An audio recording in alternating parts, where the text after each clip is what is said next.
Hello, my name is Lisa Orgler. I'm a lecturer in the Department of Horticulture at Iowa State University. Welcome to the online garden design course. The module I will be presenting is Concept Development. In this presentation, I will explain what a design concept is. I will share the 5 steps used to transform a concept into a physical design. Then I'll top it off with some examples of theme gardens at the end.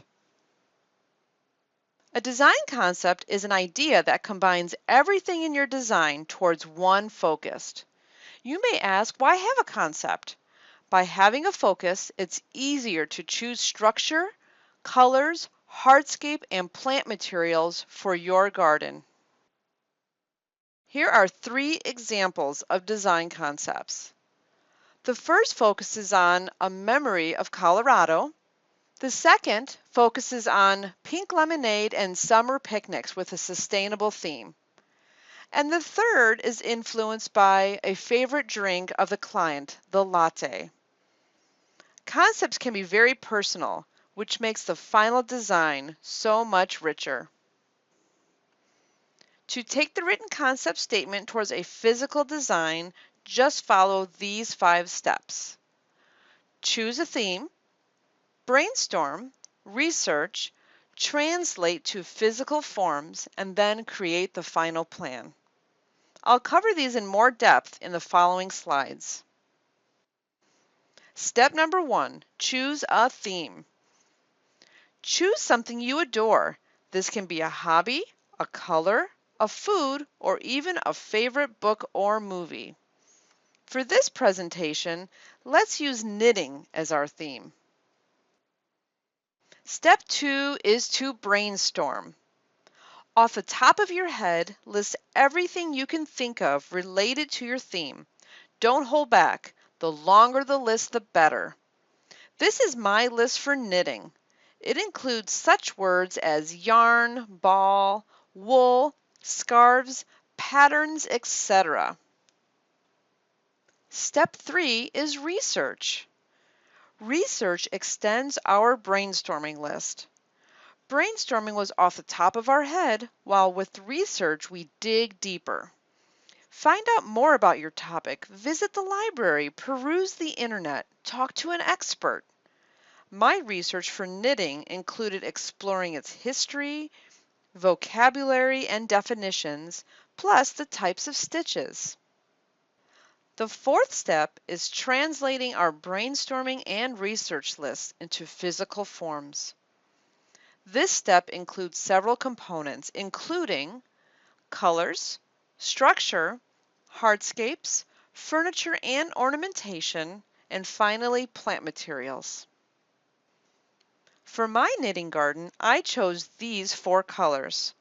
Within my research, I found that the cable knit sweater was created on the Aran Islands in Western Ireland. So my colors represent the cool air of the sea itself, the rocky landscape, and the wool from the sheep. Garden structure gives shape to your outdoor rooms or spaces. Look for strong shapes in your list. These are some shapes I found on my knitting list that might work well in a garden. In the final design, I incorporated the loop structure in the bottom row. I'll show you this in a bit. Hardscapes include the non-living permanent items in your garden. This can include paving, fences, pergolas, and arbors. These are some possible paving patterns for my knitting garden. I pulled these patterns from my brainstorming and research lists once again. Here's a possible pergola for my knitting garden. See how the top looks a little bit like a yarn ball with the yarn stretching across it? Selecting furniture and garden ornamentation is the frosting on the cake. Furniture in particular is what makes a garden livable. These are some examples of both inspired by the knitting theme. Choosing plant materials is my favorite part of this process.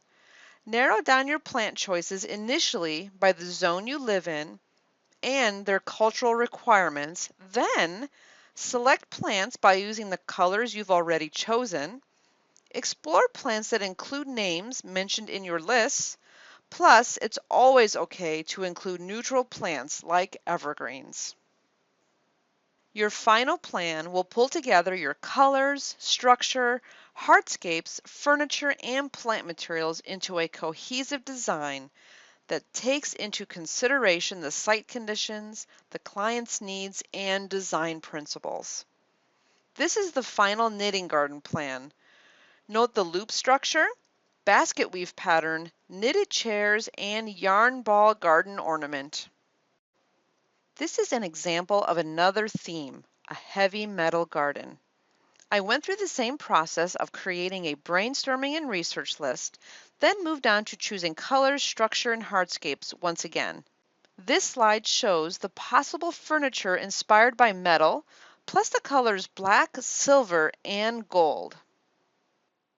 This is one of the plans I developed for my heavy metal theme garden. The circular lawn and furniture represents drums, while the pergola was inspired by a flying V guitar. Here is an elevation of the plan from the previous slide. This gives a better view of the flying V pergola. Here is another option for the heavy metal garden. The rectangles were inspired by rock posters, while the furniture was made of a shiny metal material. This is an elevation of the plan from the previous slide. Now I'd like to share some additional garden themes. This planting was inspired by lemonade. A bird garden can not only attract birds, but also showcase bird ephemera. This cowboy garden has a fun rustic look. Or how about a whimsical spin on a bike garden? This brings me to the conclusion of this presentation on concept development. In summary, this presentation highlighted how concepts focus your design. It also showcased 5 steps to take a written concept towards a physical design. And finally, several theme gardens were shown to demonstrate not only the process, but to offer additional ideas for concepts. I hope you've enjoyed this presentation on concept development as part of the Iowa State University Department of Horticulture online garden design course.